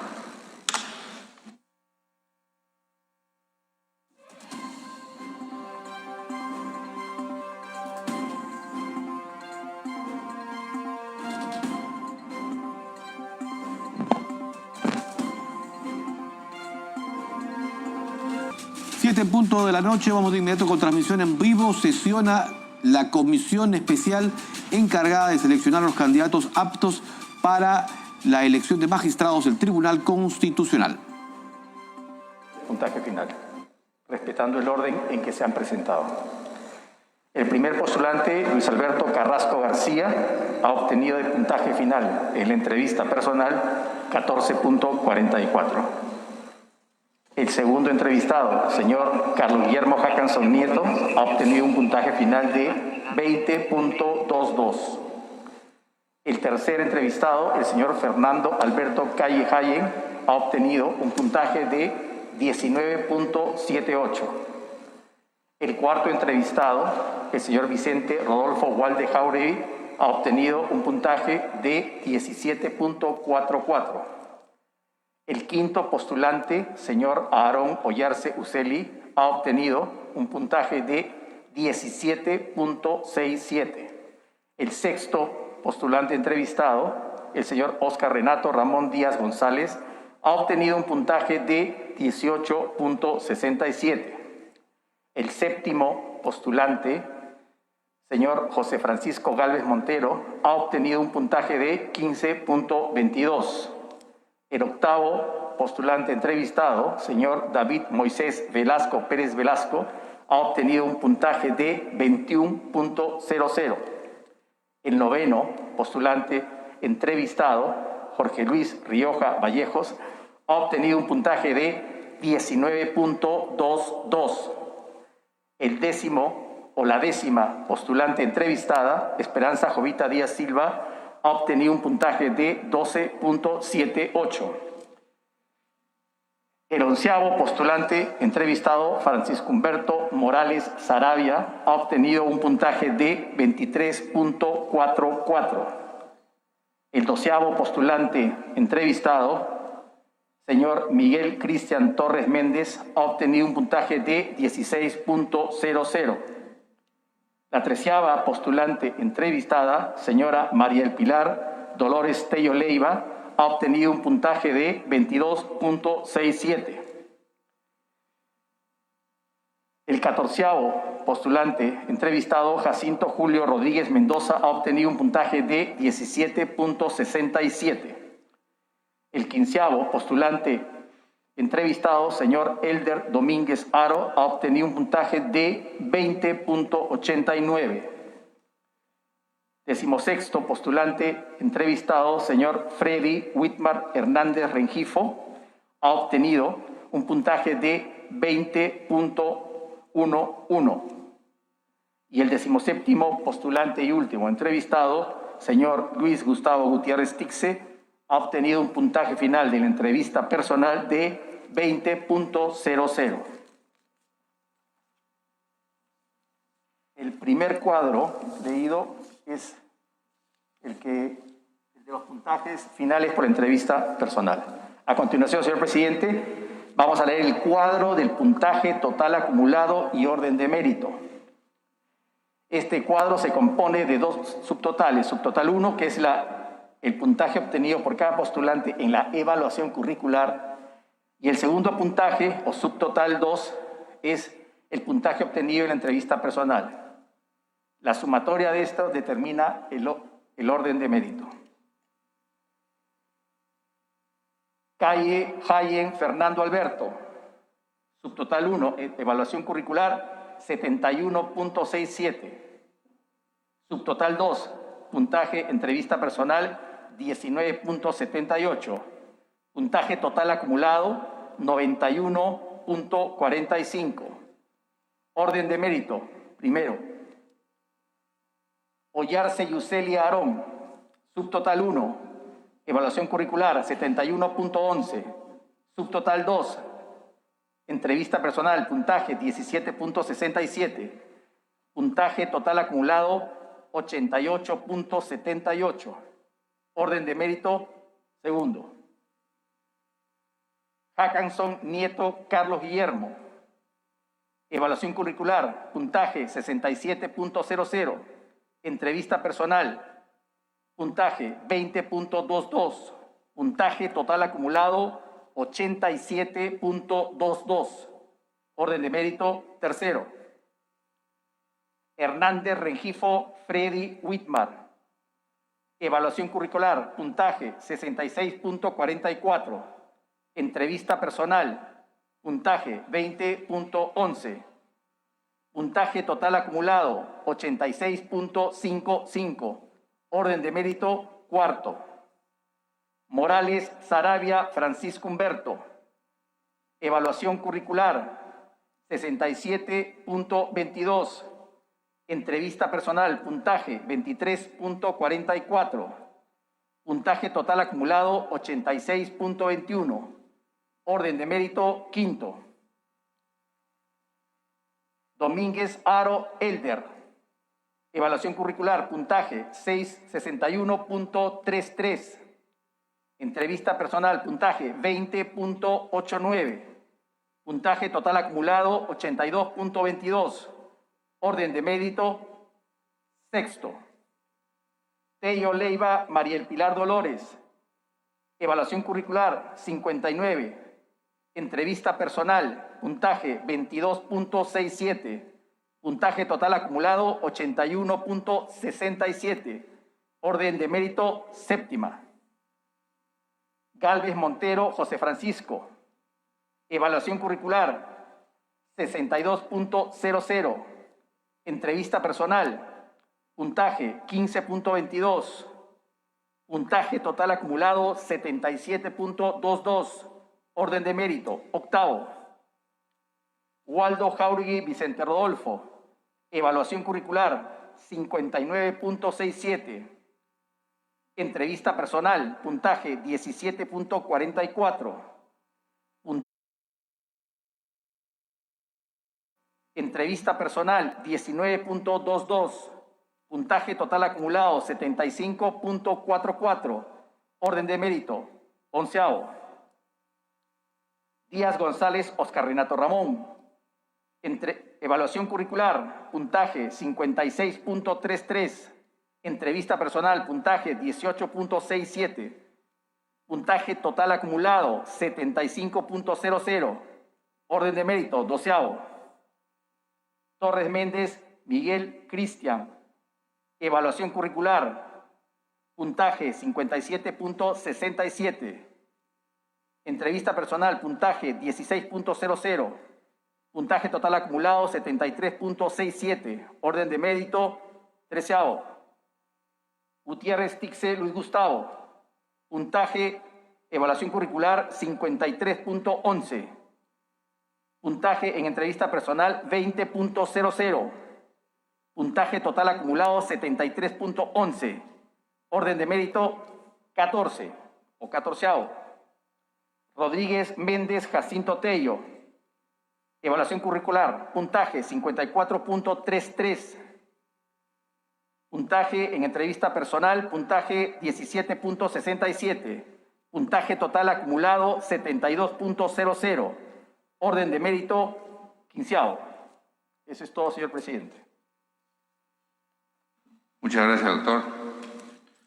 Habiendo escuchado la lectura de los promedios y habiendo dado conformidad y aprobación a estos resultados, colegas congresistas, la Presidencia, en acatamiento de lo dispuesto por los artículos 37 y 38 del reglamento, dispone que el cuadro de puntaje final de las entrevistas personales se publique el día jueves 24 de junio del 2021 en la página web de la Comisión Especial y el cuadro de méritos el día viernes 25 de junio del 2021 en El Peruano, en otro diario de circulación nacional y en la página web de la Comisión Especial. Asimismo, dispone que de conformidad con lo normado en el artículo 39 del reglamento se proceda a redactar el informe y elaborar en base al cuadro de mérito la lista de candidatos y o candidatas aptas para ser suscrito por los miembros de la Comisión Especial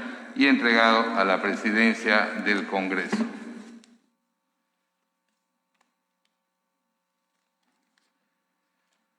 Habiéndose agotado los temas de agenda de la presente sesión, señoras y señores congresistas. Presidente. Adelante, congresista Retamoso. Gracias, presidente. Solo hacer una consulta. Se ha dado lectura al cuadro de méritos en base al promedio que se ha sacado. Quería preguntar si esto no se va a ir a votación o simplemente como usted lo está disponiendo va a quedar. Es la votación que ha tenido cada uno de los congresistas. Lo que vamos a hacer es más bien que nos dé lectura al resumen del acta para aprobarla o desaprobarla. Bien. Gracias, presidente. Muchas gracias a usted. Entonces, doctor Colina, de lectura del acta para su aprobación, por favor, o desaprobación. Bien, señor presidente, como usted lo indicó al inicio de esta 10ª sesión extraordinaria, tenía el carácter de permanente y el acta consigna lo siguiente. El día 21 de junio de 2021 en la sala Porras Barnechea bajo la modalidad mixta presencial y virtual se dio inicio con el quórum de reglamento a la 10ª sesión extraordinaria de la Comisión Especial de candidatos y candidatas aptos para ser elegidos magistrados del Tribunal Constitucional. Con el quórum reglamentario se inició la sesión y se procedió a evaluar a los 3 primeros postulantes, que son los señores Carrasco García, Hackanson Nieto y Alberto Calle Jaye. Realizadas las entrevistas y las preguntas correspondientes por los señores congresistas que 8 de ellos estaban en manera presencial y 1 virtual, terminadas las mismas, se procedió a suspender la sesión para continuarla en la tarde a las 13:40. Reabierta la sesión y con el quórum debido, se procedió a evaluar y a realizar las entrevistas y preguntas a los siguientes postulantes: Waldo Jauregui, Oyarce Yuseli y Díaz González. Finalizadas las 3 entrevistas, el presidente dispuso la suspensión de la sesión para continuarla a las 7:40 del día martes 22 de julio del 2021. Iniciada esta, con el quórum de ley, se pasó a la entrevista de los siguientes postulantes: Gálvez Montero, Velasco Pérez Velasco y Rioja Vallejos. Los señores congresistas que estaban de manera presencial y virtual efectuaron las preguntas que constan en el audio que forma parte de la presente acta. Suspendida la sesión, finalizada la 3ª entrevista del día martes 22, esta se reinició a las 13:40 con la entrevista a las 14 horas de la postulante Díaz Silva, del postulante Morales Arabia y del postulante Torres Méndez. Los congresistas procedieron a formular sus preguntas a los postulantes. Acto seguido, el presidente dispuso se suspenda la sesión para continuarla el día miércoles 23 de junio del 2021 a las 7:40 horas. A dicha hora de dicho día, el presidente, con el quórum de reglamento, reinició la sesión y procedió a hacer invitar a la señora participante o postulante Dolores Tello Leiva para hacerle la entrevista del caso. Luego siguieron los doctores Rodríguez Mendoza y Domínguez Aro. Todos los congresistas, de manera presencial o virtual, formularon sus preguntas que constan en el audio y en la transcripción que forma parte de la presente acta. Suspendido que fue por el presidente la sesión, esta se reinició en horas de la tarde para entrevistar de inmediato al señor doctor Hernández Rengifo y luego al señor doctor Gutiérrez Tixe.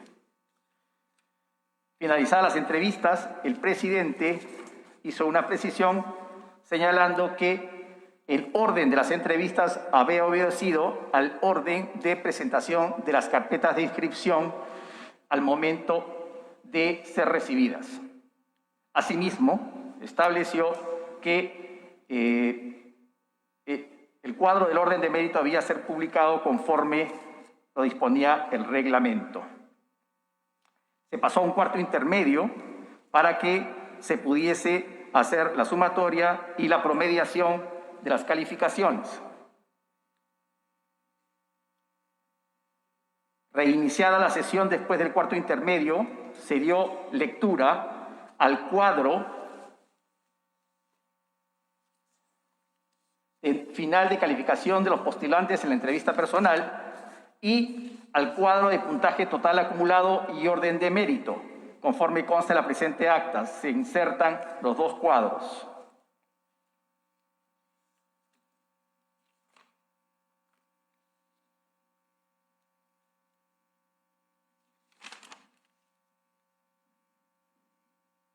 El señor presidente anunció la lectura del acta para su aprobación, toda vez que la publicación que se debe hacer el día viernes 25 del cuadro de orden de mérito debe ir acompañado del acta respectiva de la sesión donde se llegó a la calificación de los puntajes totales acumulados por los participantes. Ese es el acta que se pone a consideración de los señores congresistas, señor presidente. ¿Algún congresista quiere hacer uso de la palabra sobre el acta? En todo caso, habiéndose agotado los temas de agenda de la presente sesión, señoras y señores congresistas, pido la dispensa del trámite de aprobación del acta para autorizar se ejecuten de inmediato los acuerdos y o disposiciones y anuencias acordadas en la presente sesión. Doctor Colina Vega, especialista parlamentario, llame a votación para la dispensa anunciada. Sí, señor presidente, vamos a llamar para votar la exoneración del trámite de aprobación del acta y poder ejecutar los acuerdos de inmediato. Señor congresista Vega Antonio José. A favor. Señora congresista Rodas Mal Catania. A favor, señor secretario técnico. A favor, la señorita congresista Rodas Mal. Señor congresista Columbus Mulota Dietel.